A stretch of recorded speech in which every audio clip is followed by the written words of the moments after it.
Para po sa mga kapatid nating umaasa sa habal-habal o sa motorcycle taxi bilang hanap buhay, kailan kaya po matatapos ang pag-aaral at ilabas na po yung batas at gawing legal na po itong hanap buhay na ito, ano? 2017 pa ba? 2019 pa po inumpisahan itong usapan tungkol dito sa motorcycle taxi o habal-habal. Pero hanggang ngayon po, wala pa po yung batas at mga patakaran para sa regulasyon ng habal-habal. Ano? Ilang taon din pong inupuan nito ni Senadora Grace po nung siya po ang chairman po dyan sa Senado. At ngayon ang chairman ay si Senator Raffy Tulfo. Ito po yung pinakahihintay-hintay po ng mga milyon po nating riders na kababayan na naghahangad maghanap buhay ng marangal bilang habal driver o motorcycle taxi driver. Ngayong 20th Congress, itong kasalukuyang kongreso po natin, wala pa po silang isang taon nakaupo, no? Nahalal po sila nung kailan ba? Nakaraang taon, ano? Ngayong 20th Congress, tiniyak po ng liderato po ng lower house na maipapasa po ang matagal na pong hinihintay na motorcycle taxi law na magbibigay po ng proteksyon sa mga habal drivers at mga MC taxi drivers po natin.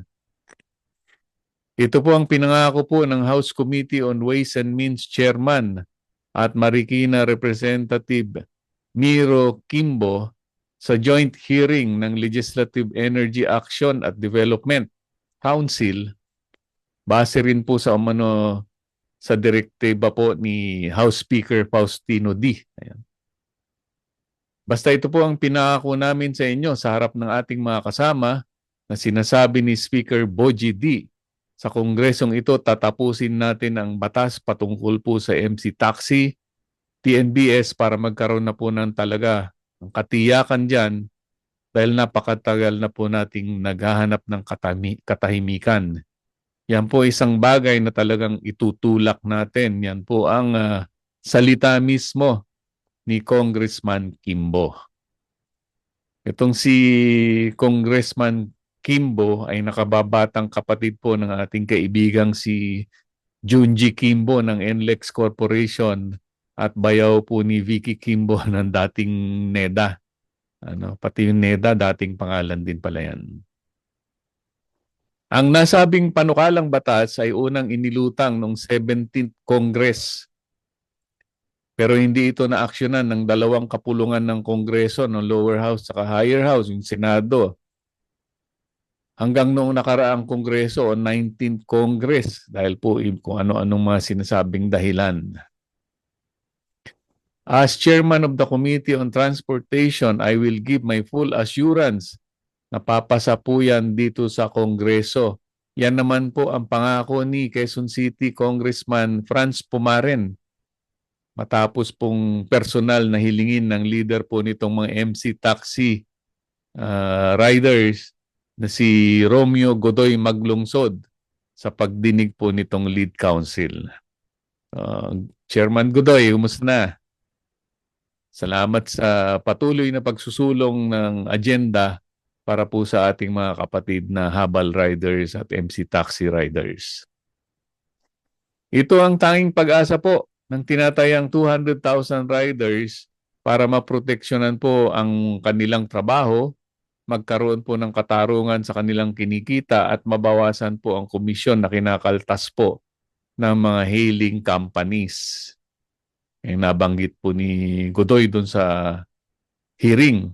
Bukod dito, wala pa pong social protection ang mga habal riders tulad po ng SSS, Pag-ibig, PhilHealth.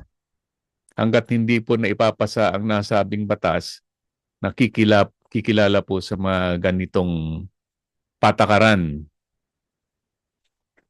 200,000 po kung ang tinutukoy po natin ay mga grupong kinikilala ng LTFRB na para po sa mga grupo na sumali sa pilot study ng MC Taxi tulad po ng Express, Joyride, Angkas, Mubit at Dingdong at iba pa.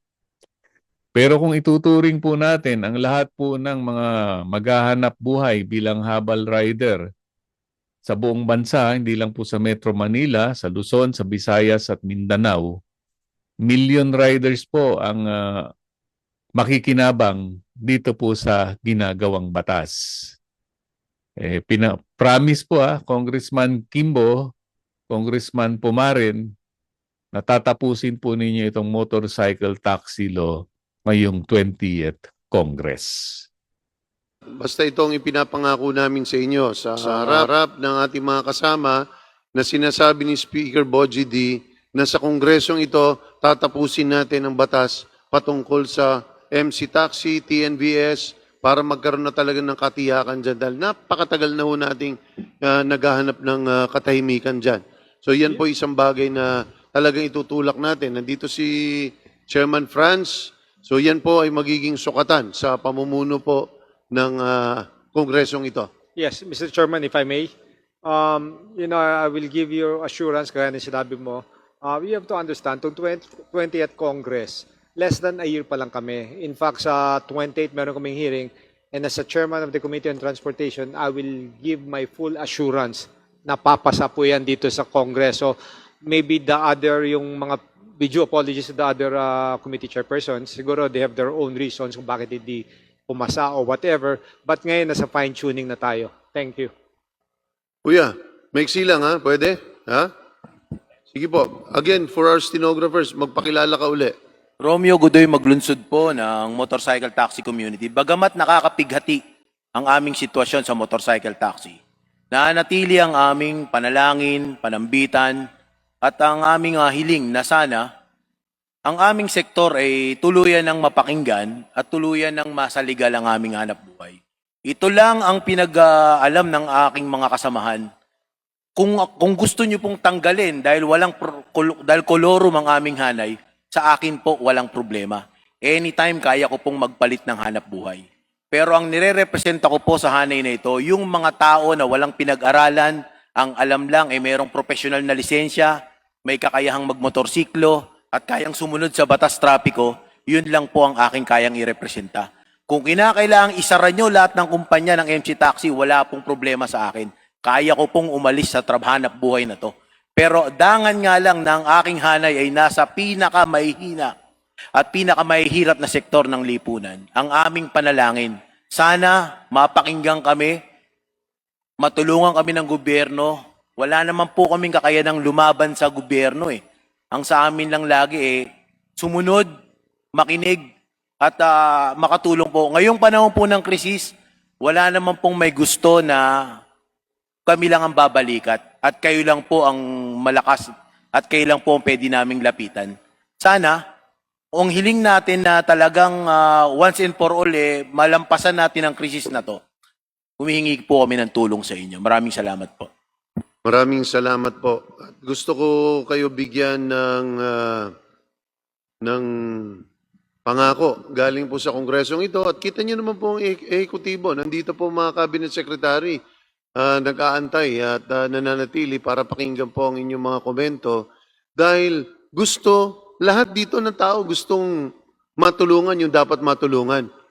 So everyone is coming from the correct, good motivation. The only problem is there has to be a realization that good intentions are not enough. Kung di rin naman siya magiging epektibo, nag-iipon tayo ng pera, lahat, etc. para may pambigay tayo, may itutulong tayo, pero kitang-kita natin yung kawalan ng sistema o pamamaraan para mabigyan ng lahat. At gusto ko rin linawin na maraming pagkukulang, maraming kawalan ng proteksyon sa inyo dahil nanggagaling muna dun sa kawalan ng batas na nag-regularize at nag-legitimize sa usapin ng TNVS, MC Taxi at lahat po ng two wheels. Ito po yung ating kinakailangan. At akin pong panghuli is, wag naman po natin sabihin na wala pong kontribusyon ang ating mga may-ari ng platforms. Dahil kung wala rin po sila, ay wala rin po tayo magiging hanap buhay. So, malaki po ang investment dyan in terms of research and development, manpower, araw-gabi po yan ay pinag-iigihan, pero kailangan po natin maipamahagi na hindi lamang po sobra-sobra ang kanilang magiging kapalit sa kanila din pong investment, yan po ang ating hinahanapan po ng kalutasan o kung saan tayo gigitna as far as that is concerned. At siguro parang bago ko ikuhan kay Kong Franz, sa LTFRB, nakikiusap kami sa inyo. Kayo po ang namamahala sa mga TNVS. Kailangan po natin silang makonsulta dahil hindi po ako naniniwala na dapat bigyan ng ayuda lahat. Kasi hindi po lahat ay pare-pareho ang kontribusyon. So, totoo po yun, kailangan nagtutuloy-tuloy ang serbisyo. Yan lang po yun eh. Whether it is jeepney, and whether it is delivery services, whether the delivery of persons or goods. Makipag-usap po kayo, sila po ang may data eh. Kung sino po sa tingin nila in terms of priority ang kinakailangan para matulungan. Dahil kayo din nakikinabang kapag tuloy-tuloy po yung inyong mga partner drivers. So bigyan nyo rin po ng gabay. Kung ito lang po ang pera ng gobyerno, ano po ang pinakamabisang pamamaraan para tuloy-tuloy sila sa paglilingkod at tuloy-tuloy ang serbisyo, you have to go out of your way. But LTFRB, you are the consolidator of all of this.